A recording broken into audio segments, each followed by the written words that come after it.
Felices Pascuas de Resurrección. Mis hermanos, pues como les decía el día de ayer, seguimos con la alegría de la resurrección. Por eso hoy es lunes 18 de abril, pero es lunes de la octava de Pascua. Seguimos en esos 8 días de inmensa alegría, de inmensa felicidad, de que tenemos un Cristo vivo, un Cristo resucitado. La primera lectura, como les decía, nos va a acompañar en Lucas con los Hechos de los Apóstoles. Hoy será el capítulo 2, versículo 14 y del 22 al 33. Y el Evangelio de Mateo, capítulo 28, versículos del 8 al 15. Hoy Lucas nos presenta a un Pedro muy distinto al que vimos en Semana Santa. En Semana Santa vimos a un Pedro regañado por Jesús, que le dijo: apártate de mí, Satanás. Vimos a un Pedro cobarde, que lo negó 3 veces, a pesar de que Jesús ya se lo había advertido, lo negó 3 veces. Un Pedro acobardado que junto con los demás apóstoles se esconden, mientras las mujeres están al pie de la cruz y el discípulo amado, todos los demás, incluido a Pedro, se esconden por miedo. Pero hoy Lucas nos presenta a un Pedro diferente, un Pedro que va a Jerusalén, el lugar donde estaban la mayoría de los que estuvieron en la muerte y de los que participaron en la crucifixión de Jesús, y está haciendo la primera predicación importante ahí con la gente. Pedro da testimonio, les dice que incluso los acusa porque dice, ese Cristo, dice, al que ustedes utilizaron a las autoridades, ustedes utilizaron a los paganos para clavarlo en la cruz. Ese Cristo que fue grande en obras delante de ustedes, acreditado por Dios, ustedes utilizaron a los paganos para colgarlo en la cruz. Ya Pedro ya no es cobarde, Pedro es valiente y les dice, ese Jesús que siguiendo los designios de Dios, ustedes lo colgaron, Dios lo resucitó de entre los muertos. Y así como David atestiguaba o profetizaba que su cuerpo que el cuerpo del Mesías no sufriría corrupción, ese David, que fue un gran hombre, murió y sabemos dónde está su sepulcro. En cambio, Cristo, incluso dice Pablo muy valiente, dice que me sea permitido hablarles con toda claridad. El patriarca David murió y lo enterraron y sabemos dónde está su sepulcro. En cambio, dice, pues bien, a este Jesús Dios lo resucitó y de ello todos nosotros somos testigos.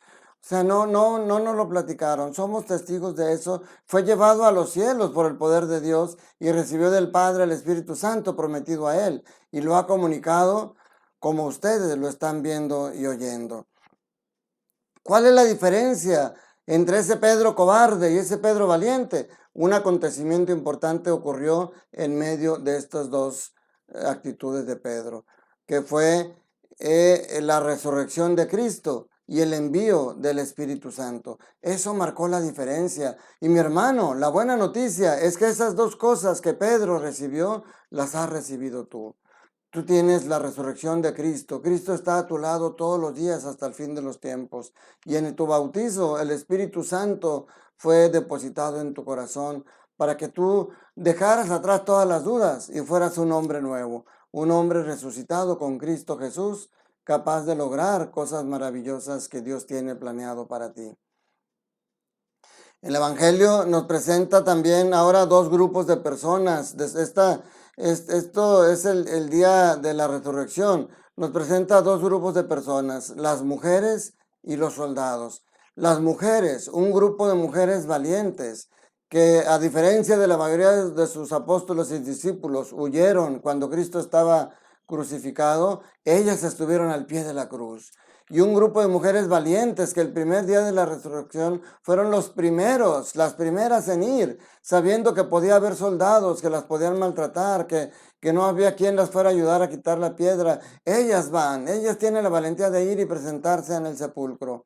Y les da un miedo terrible ver que el cuerpo de su maestro ya no está, pero las palabras del ángel, ¿por qué buscan al que está vivo entre los muertos? Las llena de una inmensa alegría, pero esa alegría no les quita el temor. Tienen esa mezcla de alegría de ver a Jesús resucitado y el temor. Y salen corriendo para decirles a los discípulos.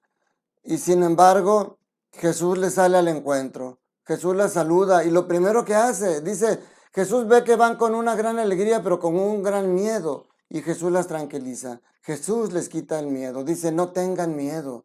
Eso es lo primero, mi hermano, no tengas miedo, decir soy cristiano. Y luego la misión que les da, el envío. Vayan a decir a mis hermanos que se dirijan a Galilea y que allá me verán. Este grupo de mujeres tiene esa actitud, pero vemos cuál es la actitud del otro grupo, el de los soldados. Los soldados, ellos van temerosos porque fallaron. Ellos estaban ahí cuidando que no se robaran el cuerpo de Jesús. Y sin embargo ellos pues no saben ni qué fue lo que pasó, pero saben que no está el cuerpo. Ellos fueron testigos de la resurrección. Y sin embargo se prestan para el soborno. Les dicen los escribas, los ancianos, le dan una fuerte suma de dinero y les dicen, digan, durante la noche, estando nosotros dormidos, llegaron sus discípulos y se robaron el cuerpo. Y si esto llega a los oídos del gobernador, nosotros nos arreglaremos y les evitaremos cualquier complicación. Entonces, a diferencia de las mujeres que son enviadas a los discípulos a decirles, allá me verán en Galilea porque está vivo el Señor, los soldados son enviados, pero con una gran mentira. Mientras dormíamos, se robaron el cuerpo. Y luego qué curioso, porque dice, ellos tomaron el dinero y actuaron conforme a las instrucciones recibidas.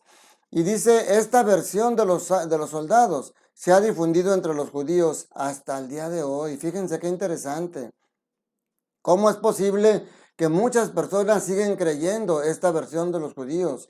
Cuando simplemente en su testimonio están diciendo por qué no debemos de creerles a ellos. Fíjense, dice, mientras nosotros estábamos dormidos, llegaron y se robaron su cuerpo.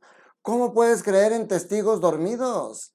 ¿Cómo puede en un jurado, imagínense un juez y un jurado que escuchan a los testigos decir, yo soy testigo de eso porque pasó mientras yo dormía? Pues por supuesto que no van a creer en su testimonio. Testigos dormidos no sirven para nada. Y sin embargo, hoy mucha gente le sigue creyendo.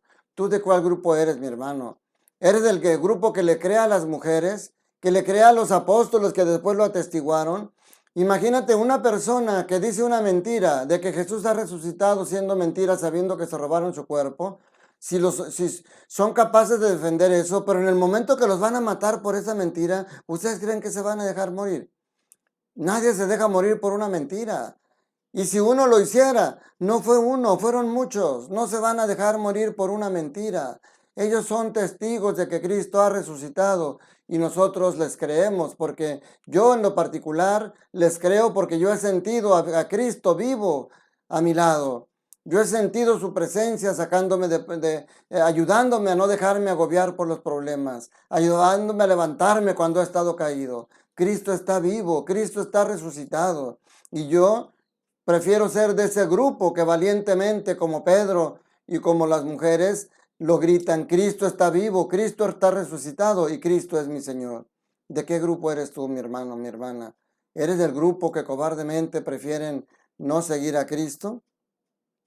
¿A quién le crees? Esta semana vamos a ver puntos cada vez más importantes, donde espero que la octava de Pascua termines todavía tú más convencido de ser cristiano, de ser católico y de defender tu fe de palabra y sobre todo con tus acciones. Que tengas un día lleno del amor de Dios y recuerda, Dios te ama y Dios quiere que seas feliz. Que la bendición de Dios Todopoderoso, Padre, Hijo y Espíritu Santo, descienda sobre ustedes, sus familias, trabajos y escuelas y permanezca para siempre. Felices Pascuas de Resurrección.